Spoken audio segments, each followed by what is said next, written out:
It really comes down to casting a wide net and getting over that activation energy that's required to reach out to people, because you don't know if someone's worth their salt almost until you get burned by them. I've talked to multiple dentists that their whole job is just reduce. Like they're like, yeah, I'm doing 10 arches a month. I'm like, how did you get those? Where are they coming from? Pretty much all reduce. And I'm just like, okay, that's bad. It's kind of like the world in general, how it goes in cycles of centralization, decentralization. I think if you equate that to how full arch has gone in dental circles, it used to be very centralized, a lengthier workflow that costs more for the patient. Welcome back to another episode of the Full Arch Advantage podcast. I'm your host, Gary Bird. I'm the owner of SMC National, where we hop offices just like yours, compete against the big guys out there so you can grow the way that you want. And today I have a very special guest. This is honestly one of the favorite podcasts that I've done on this show so far. Dr. Alex Sharp, who's the CEO of Shared Practice Group. So stay tuned for this one. You're going to enjoy it. Yeah. Almost everybody I've talked to who does full arch at any kind of scale, all of them say mentorship is like the most important thing. Yeah. Training, super important, but that's just like you said at the beginning, you're like, okay, I got everything I need. And then you're like, oh, I don't have anything that I need. Right. Like and then you get stuck in these cases and it gets scary. That's the point of view that I keep hearing over and over and over again. One of the problems that I think the dental industry has right now with full arch, and people are trying to solve it, and I think you're one of them, which is amazing, is that there's like, you can go pay a marketing company who's going to tell you like, pay $20,000 for my course and we're going to do marketing and teach you how to sell.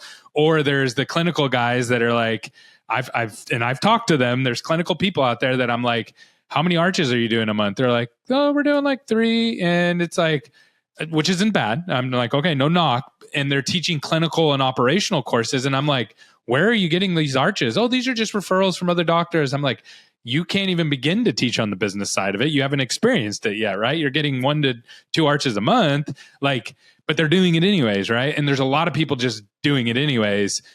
And it makes it hard.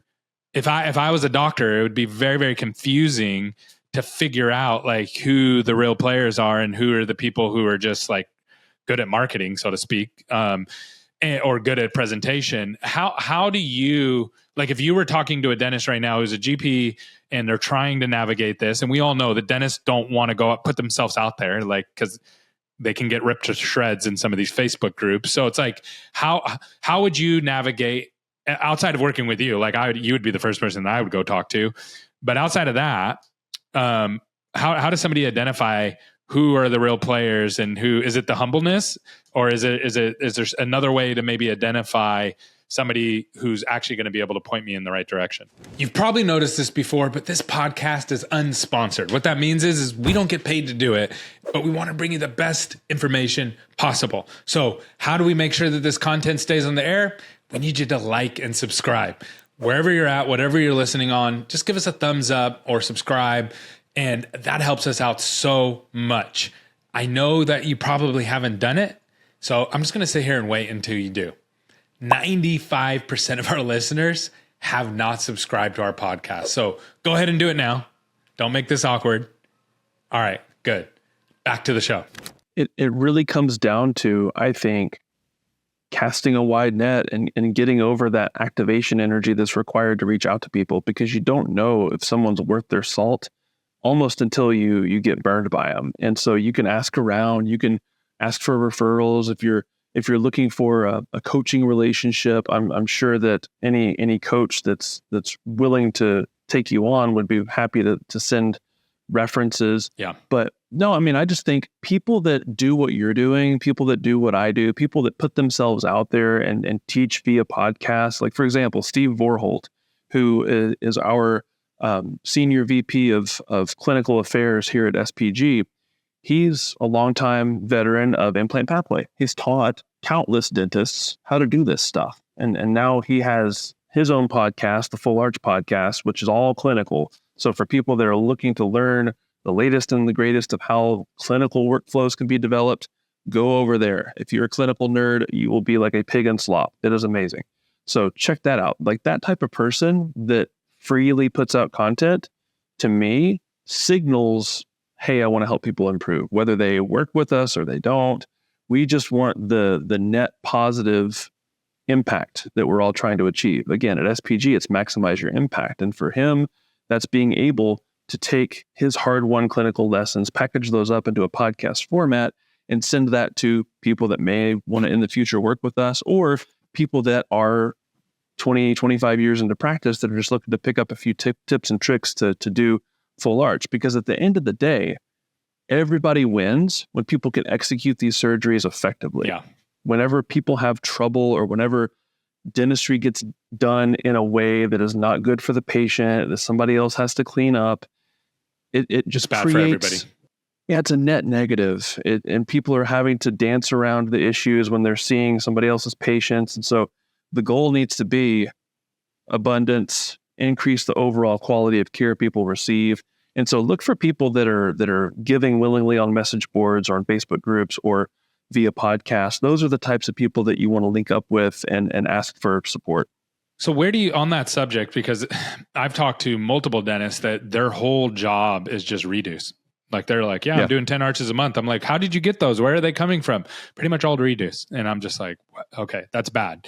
And I don't think that's going to slow down because there's more and more new people jumping in, and there's overseas dental tourism is ramping up, if anything, because of the cost and all those kind of things. So where do you see the industry going with that? Because it is I agree with you. Like once a patient comes in and learns, it scares me. I don't need full arch right now, but I'm scared. I would be scared if I didn't know what I knew now after talking to countless dentists about it over and over and over again. It'd be very, very scary to go in and get full arch done with somebody.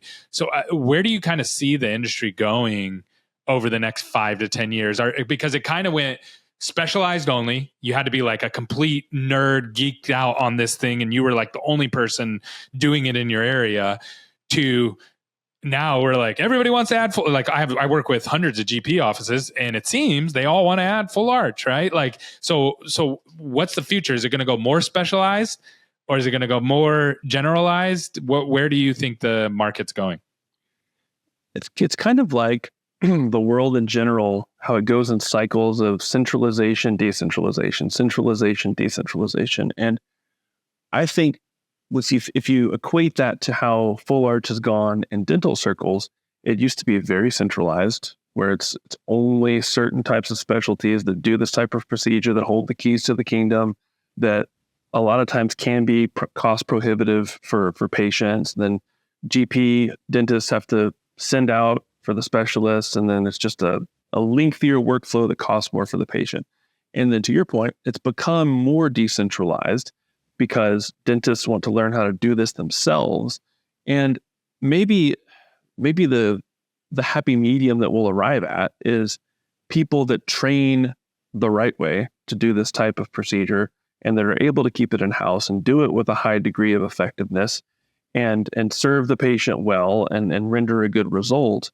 And in my mind, that can be done by a GP or a specialist. Like there's so many different ways to skin the cat to achieve a really awesome clinical outcome for a patient. It just comes down to, have you put in the reps? And one thing that I think is a helpful heuristic to determine that is, how many single implants have you done? How many arches of full arch edentulations without implants have you done? How many snap-in dentures have you done with alveoloplasty? And then just treating it almost like a stair-step approach. Because if I'm a GP, that's the way that I'm thinking about it, is how many straightforward cases have I added to my repertoire to be able to then build upon, to go from the easy to the medium to the hard to the expert. Kind of like when you're playing Guitar Hero. Yeah. You don't start off playing expert, you start off playing easy. And then when that gets just to be the back of your hand, then eventually you work your way up to expert. If I were a GP in a practice adding full arch, that's how I would think about it. And so the other thing I want to say... Do you feel that is the direction that we're going, or that's the ideal situation? I think that's the ideal situation. Okay. And where do you think we're going, though? Like, where do you think this is actually going based on what's happening right now? No, I think we're going to the point where the ability to do this type of procedure is available to more dentists and is available to more patients, be it stateside or, to your point, be it in like a dental tourism type of scenario. And there's different types of complications that can be pervasive no matter how you slice it, whether we're talking about the US or via dental tourism. And as you were talking, I wrote down two things. There's two different kinds of complications. There's the complications where the dentist was extremely communicative, built rapport, connected with the patient, informed. And if something happens, then in theory, it shouldn't be a surprise, whether we snap a temporary because the wrong food was consumed, or the patient smoked 3 packs a day and then we didn't have integration of the implants. Like whatever it is, if the communication has been solid and the connection was made, which honestly is more important than the communication because sometimes patients have things go in one ear and out the other. Yeah. But if the connection was made and the trust was developed, then a lot of those complications can get handled in-house, and we don't have patients that are turning tail and going to another provider, because that's a signal of breach of trust, breach of open communication. The other type of complication is the one that a lot of people are familiar with, where something wasn't handled well, something wasn't communicated well to the patient, something about the procedure wasn't executed properly, and then the patient ends up on someone else's door with a challenging situation that you'd love to prevent. And so whether a patient falls into bucket number 1 or bucket number 2, I think it just comes down to how much time the dentist spends connecting with and then educating the patient. And then the other part of that is you want to feel confident in your own ability to solve those complications, be it, hey, there wasn't as much bone as we thought in the upper posterior, so therefore we can call an audible and do a pterygoid, for example, which is something that not everybody is able to do, and not everyone who takes on this type of procedure is able to do. But that's the way that I would think about it, is have a contingency plan in place for, okay, if everything goes south, what is my fallback option? And if you don't have the ability to handle those fallback options, then maybe go tag team a procedure with a local oral surgeon, or find a full arch dentist a couple towns over that does these all day, every day, that you can go shadow and build up that fallback option so that the patient care can be consistently excellent. That's awesome. That's a great answer. And I think that, like you said, that can make everybody's life better, right? It's going to make everybody's life better, and it's going to improve the industry overall if everybody does that. But as we know, a lot of people, they live in the shadows. We don't ever hear about the bad situations. They're kind of hidden and put away. So it makes everybody think, oh, full arch is easy. And it's not. It's really complicated. And that's like the number one thing about this show, is that we're just talking about how hard it is all the time. And you've done a really good job of like just breaking this down in a way, if I understand it, then I know the audience is going to get it, right? Because I'm top of the funnel. I'm the top of funnel guy. So last question for you. So you are growing, you are adding practices. Why should somebody consider partnering with you rather than going out on their own? Like what's the upside for working with you guys and partnering with you, and why have all these people decided to partner with you is probably a better way to ask it. The way I look at it is, I'm the CEO of the company, and rather than that meaning that I have a lot of people report to me, in my definition, that means I report to a lot of people.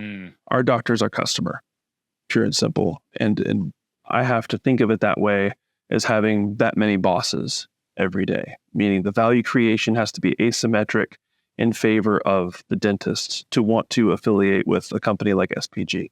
And am I perfect? No, but every single day I'm doing things to try to perpetually level up the support that dentists get by being in SPG. And I try to keep an open door policy. I try to get feedback early and often when there's challenges. And the other part of it is, well, two things. One is that we know how complicated of a model this is. We know that doing this type of care, nailing the marketing, nailing the intake of the patient information, connecting with the patients, building value, talking about different financial options to help people get across the finish line, having a robust process for following up with people that have a longer sales cycle, not to mention then scheduling the patients effectively and juggling all of the the consults and post-ops and surgeries and restorations and troubleshooting. I mean, there's a lot that goes into this. And I feel like we do a great job at providing a platform for folks that want to just focus on changing lives with implant dentistry. We provide that platform for them to achieve their highest and best use by doing this type of procedure only. The other thing is that I learned the hard way, like I jokingly said earlier, that doing this on an island stinks, and learning together and being a member of a team, to me, is so much more fun than doing this in isolation. Yeah. And that's been the part of this journey that, I'll be honest, I didn't foresee being enraptured by, but it's the best part of my day, is like working with my team, attracting higher and higher caliber dentists every single year. The people, the talent, the names in the industry that we've attracted to our company has been, again, back to humbling, like super humbling to have the roster that we have. And I'm just thankful every day that I get to do the job that I do, which is learn with my colleagues, learn with my team, and to perpetually level up the support that everyone gets. It's so cool. I love what you're doing. It's going to be really cool to see where you guys are at in the next, 5 years, 10 years, because you're doing it differently than the way that the other guys have done it, that have done this at scale. And that's really, really exciting. What's the best way to get in touch with you? If someone's listening to this and they're like, hey, you know what? Maybe instead of doing this myself and overspending and under delivering and bouncing my head off the wall and failing over and over and over again, I can work with somebody to help me level up and get me, in with the place that I want to be. What's the best way to get in touch with you and connect with you guys on that front? Yeah, two different things. One, the most common way that people reach out is if you go to sharedpracticesgroup.com. There's a contact us button where you can fill out a little bit about yourself, about your goals, what you're looking for, and then we can set a time to have a touch point call. And then the other option is just shoot me an email, alex@sharedpractices.com. And I try to be pretty responsive. So if there's any questions I can answer, or if you're the type of person that's just looking for another set of ears to say, hey, here's what I'm thinking, here's what I'm considering, here's the crossroads that I'm at, I'm happy to help, because I had people give freely of their time that had no business doing so back in the day. And I love being able to pay that forward. So if I can help anybody out, alex@sharedpractices.com. Awesome. Thanks, Dr. Alex. You did an amazing job. This is one of my favorite shows that I've done so far on this podcast.